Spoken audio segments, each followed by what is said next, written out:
Well, here's where the federal government shutdown sits on this Wednesday. This is now officially the longest in U.S. history, surpassing the previous high mark set back in the holidays, during the holidays of 2018 and 2019. A stopgap spending bill to end the shutdown failed for the 14th time yesterday in the Senate.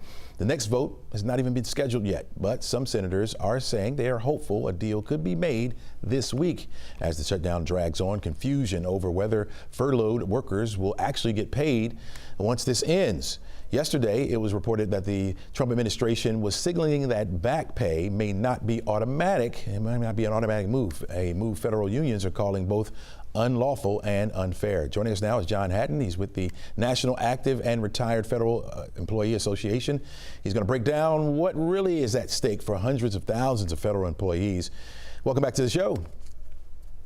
Thank you for having me. Absolutely. Talk to us about the latest news from the White House. How distressed are you from hearing this news?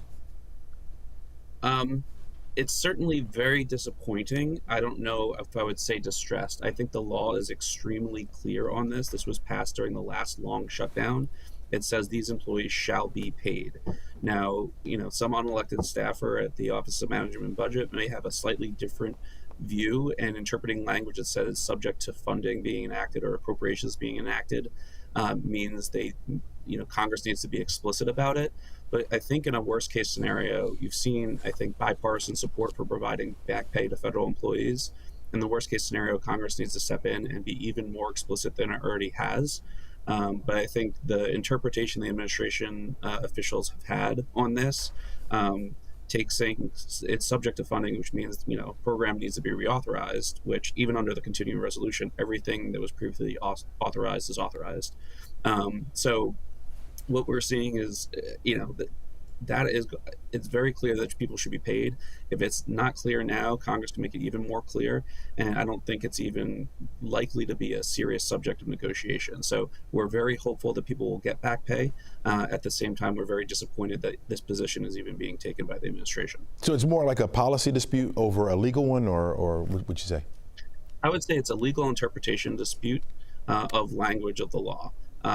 In which case there is a very clear language, if you read it, when people says furloughed employees shall be paid, that somehow the administration is not reading that as clearly as it is. And I think, you've seen Republican senators like Ron Johnson, who is a more conservative senator, say this on the Senate floor, that this law provides and requires back pay. So it's not I wouldn't say it's a partisan dispute, because if you go in, there's bipartisan support for providing back pay in Congress.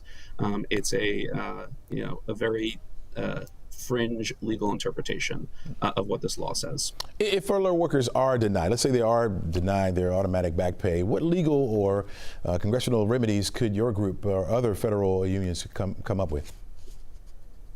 Well, Congress could be even more explicit that the appropriations that they're passing to reopen the government do include payment for this, so designating funds specifically for these payments. So that's one thing. I don't know if they're debating specific language because of how clear the language already is. So it's pass another law to restate the law that's already been said is a tough ask. But if payment isn't made, I would expect lawsuits. We wouldn't necessarily be involved in those, but I think plaintiffs would arise. What's your message to federal workers out there that may be watching this as this unfolds, wondering if they'll ever be made whole? I don't want people who are already in a distressed financial situation, missing potentially another paycheck, to worry more than they need to. I think this is a threat that won't likely come to fruition, but I can't say with 100% certainty, given what the administration is saying, that that's what's going to happen. But there are some hopeful signs that the shutdown will end. I think there's hopeful signs in Congress that there is support for providing back pay that is pretty broadly bipartisan. So that's good as well. And, there's 650,000 people across the nation that are furloughed.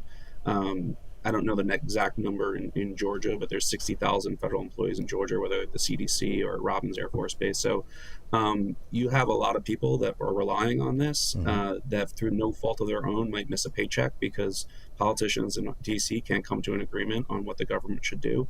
And I think to hold this over their heads is deeply troubling. Yeah. John Hatton, thanks so much for joining us. Thanks so much for your insight today. Thank you so much. All right, take care.